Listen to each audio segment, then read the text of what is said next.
Assalamualaikum warahmatullahi wabarakatuh. Untuk di mata kuliah Writing 2, kita belum bisa meeting face-to-face lagi di minggu ini. Jadi, kita menggunakan Flip Classroom lagi.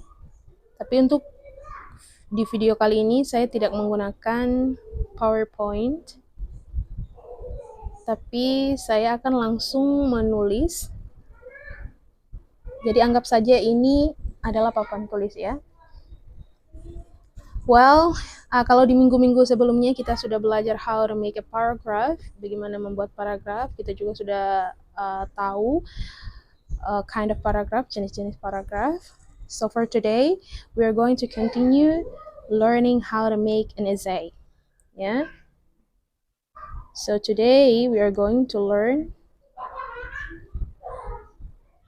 about essay writing.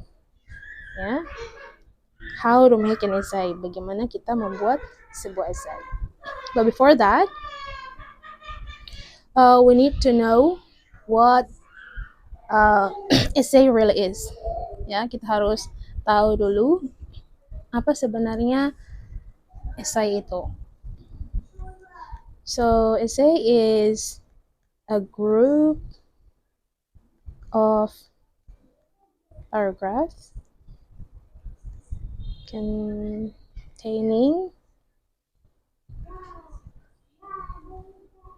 writer's point of view,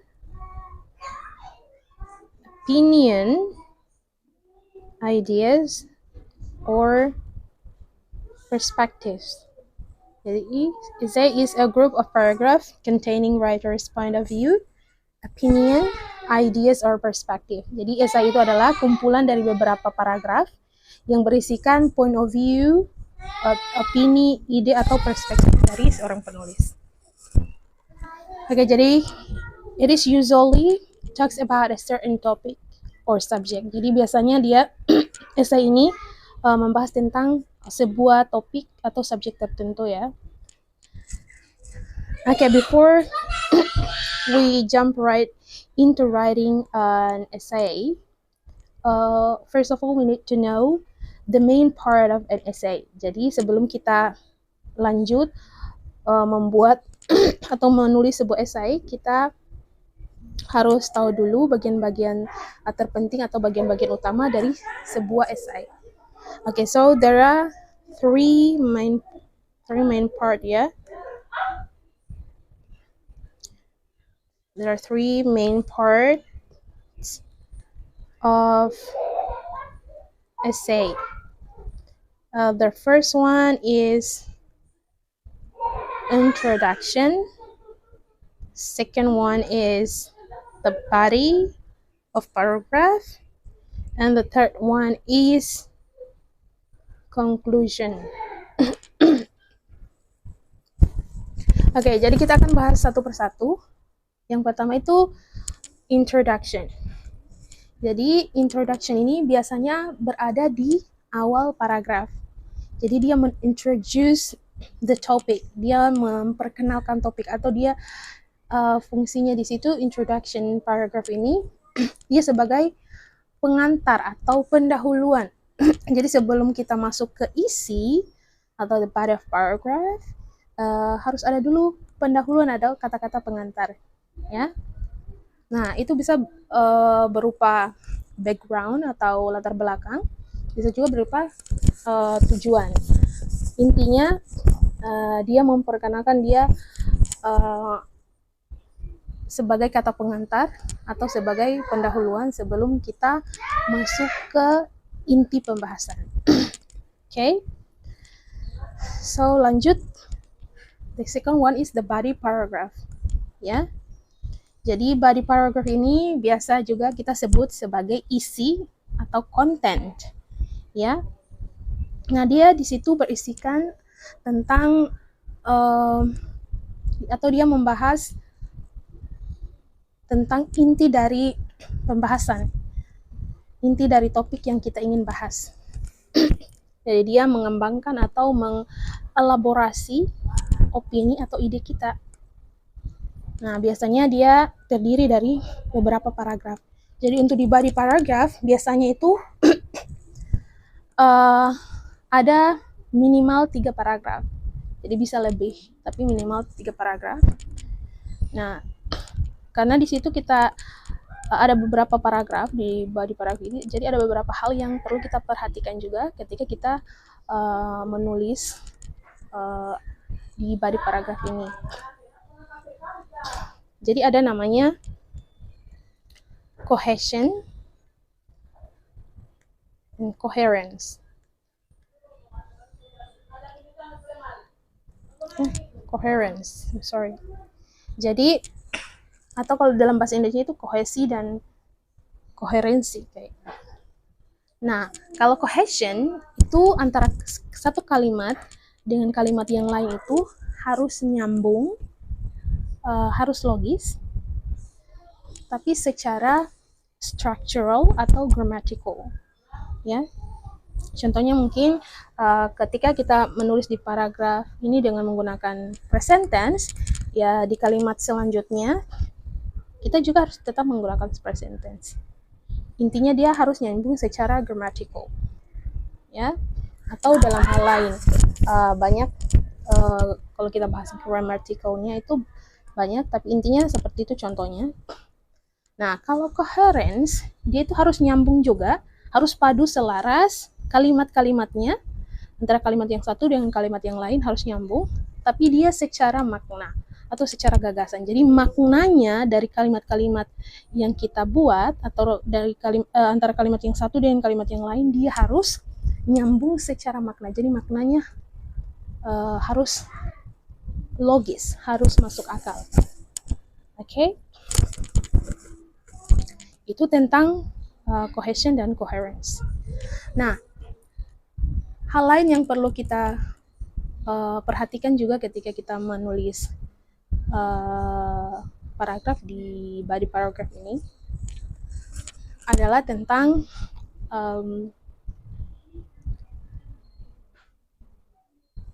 hubungan antara paragraf satu dengan yang lain. Agar paragraf yang satu dengan yang lain itu saling berhubungan, saling terikat, dia smooth, itu kita harus menggunakan juga yang namanya transitional word atau kata-kata transisi. Jadi sebelum kita memulai paragraf baru, sebelumnya kita sudah menulis satu paragraf, setelah itu kita memulai paragraf baru, biasanya supaya alurnya itu mulus, kayak halus, dia harus ada transitional wordnya. Contoh-contoh transitional word dalam bahasa Inggris itu, ya,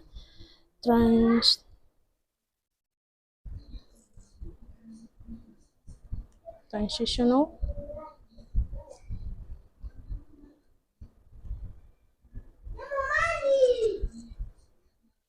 word itu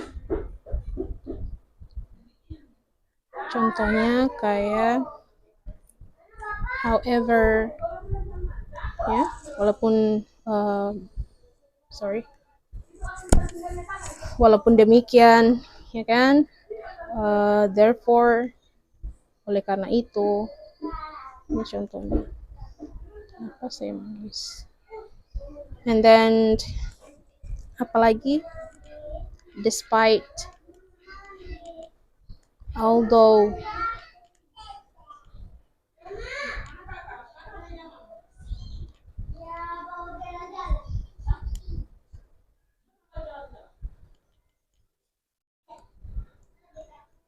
in contrast,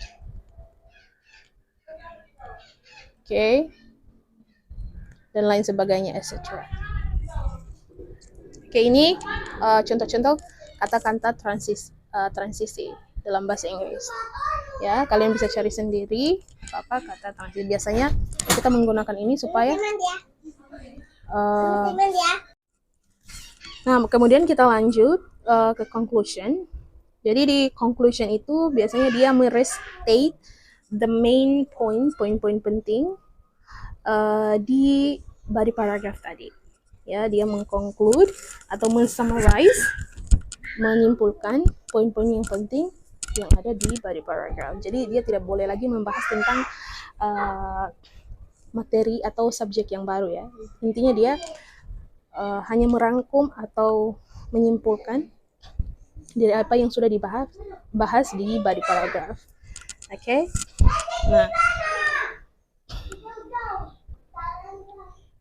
Nah, sekarang kita move ke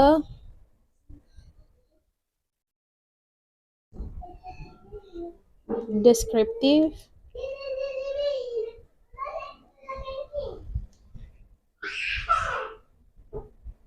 essay. Oke, jadi kalian sudah tahu apa itu descriptive paragraph, kita sudah pelajari. Dia itu membahas tentang apa, menggambarkan atau mendeskripsikan tentang nama, orang, subjek, objek, atau sebuah benda dan lain sebagainya. Intinya dia mendeskripsikan. Nah, untuk di descriptive essay sama juga halnya kayak di paragraf, descriptive paragraph. Cuma bedanya adalah kalau di esai paragrafnya itu sudah lebih dari satu dan ditambah dengan introduction dan juga conclusion saja. Jadi minimal itu kalau kalian menulis ya ada 5 paragraf. Yang pertama itu paragrafnya introduction, kemudian di body of paragraph itu ada 3 paragraf. Untuk di body paragrafnya ada 3 paragraf. Kemudian di yang terakhir di paragraf terakhir atau paragraf conclusion atau concluding paragraph. Nah, beda ya paragraf concluding paragraph dengan concluding sentence. Kalau concluding sentence itu dia menyimpulkan dalam sebuah paragraf. Kalau concluding paragraph dia itu paragraf terakhir dalam sebuah esai. Oke. Nah, jadi hari ini kita fokusnya ke descriptive essay. Nah, kalian saya sudah jelaskan tadi apa itu essay, terus apa bagian-bagian terpenting dari essay. Jadi now it is time for you untuk menulis an essay. Jadi waktunya untuk kalian praktek untuk menulis sebuah essay. Nah, untuk contohnya, contoh deskriptif saya kayaknya saya tidak perlu kasih contoh lagi karena sama saja juga seperti yang di paragraf deskriptif paragraf, cuma tadi ya lebih dari satu saja. Nah, kita langsung ke tugas. So, untuk tugas kalian akan mendeskripsikan, buat essay, deskriptif essay. Kalian akan mendeskripsikan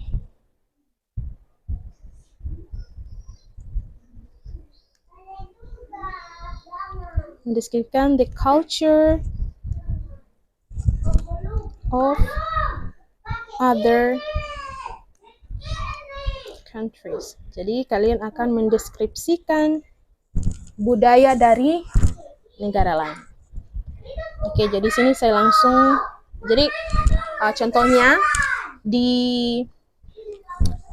Jepang contohnya. Di Jepang kan banyak sekali budayanya. Kalian pick up one saja. Jadi pilih salah satunya saja, jangan semua. Pilih satunya dan deskripsikan itu. Oke? Dengan mengikuti cara-cara yang saya sudah jelaskan di atas tadi. Oke? Jadi saya langsung tuliskan saja siapa yang dapat negara apa. Yang pertama, Nadia. Nadia dapat India. Jadi Nadia akan menjelaskan budaya, salah satu budaya dari negara India. Kemudian Marlia, dia akan dapat negara UK. 3, Nur Anissa dapat negara Japan. 4, Anissa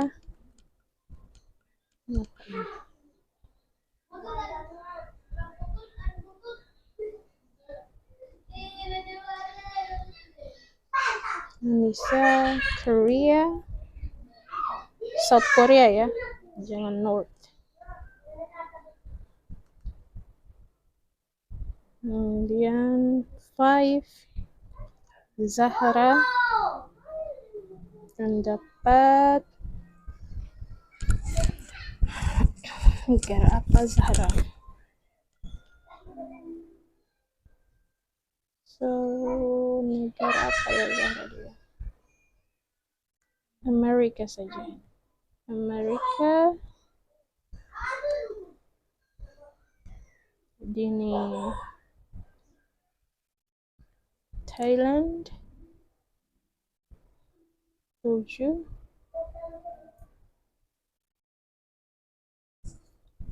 Who next? Indar.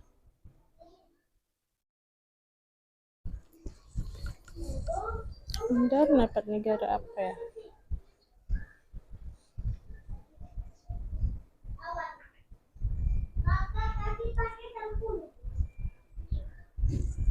France.